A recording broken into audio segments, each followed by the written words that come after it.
Omukungu w'ekibiina ky'amawanga amagatte UN Malango akyaddeko mu kibuga ky'e Mbarara n'alambula ebimu ku bikolebwa mu kutumbula ennyingiza z'abavubuka naddala eby'emikono. Ebimu ku bifo by'alambudde be babakola obukookolo n'okutendekerwamu abavubuka. Atendereza gavumenti okufaayo ennyo okulwanyisa ekirwadde ekya COVID-19.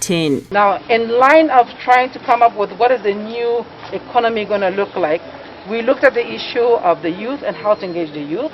Malango ategeezezza nti kiri kubeera nti asanze nga waliwo enteekateeka etandikiddwawo abantu ssekinnoomo n'amatendekero okutumbula ku mutindo gw'ebintu ebya wano. Alambudde ebimu ku bikolebwa ku Bishop Stewart University gye bamulagidde ebintu bye bakola okuli n'okukola sabbuuni n'engeri gye batumbulamu eby'obulime ssaako obulunzi. Nga tannaba kulambula yasoose kusinkana abakulembeze ba disitulikiti y'e Mbarara ng'ali wamu n'ab'ekitongole ekikola ku nsonga z'abanoonyi b'obubudamu mwe yasabidde okukolaganira awamu mu kutumbula ebyenfuna n'okulaba mu bino nga mubeeramu n'okutumbula ebyobulamu. But can I implore you all that as you go forward, think about it as a great responsibility. If you don't plan properly, this can become a problem. If you plan properly and everybody is part of it, you are going to be the example for the whole nation.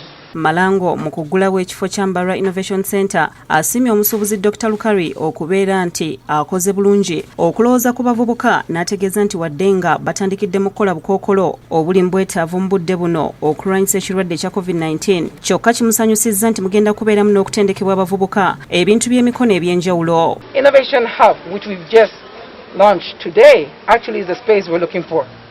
Because this is a place where they can come, exchange, meet with people and get the guidance they need to be able to qualify to meet the standards of the Bureau and hence be on any shelf and any supermarket in the world. Ategeeza nti bino byonna bikolebwa kyokka kyetaagisa okulaba ng'obutale nakyo kikulu kubanga obutale bwe bubula weesanga ng'oluusi kimalamu abavubuka amaanyi abavuddeyo okukozesa emikono gyabwe. N'ategeeza nti ne mu butale bwa wano naddala mu maduuka ga supamaketi mwandibaddemu ebintu ebiyiyizibwa abavubuka nga bano abali mu kuvumbula. To make sure that as they produce it, it meets the standards so that then it can be in a supermarket shelf and you can buy it anywhere. So we were saying there's a need for a center where you can go, share your product, and somebody can guide you. Era ategeeza nti UN yakuyamba buli ekikolebwa mu kutumbula eby'abavubuka okubatuusa ku ntikko. Ali Waswa yakusakidde eggulire lino ku Lwabukedde TV.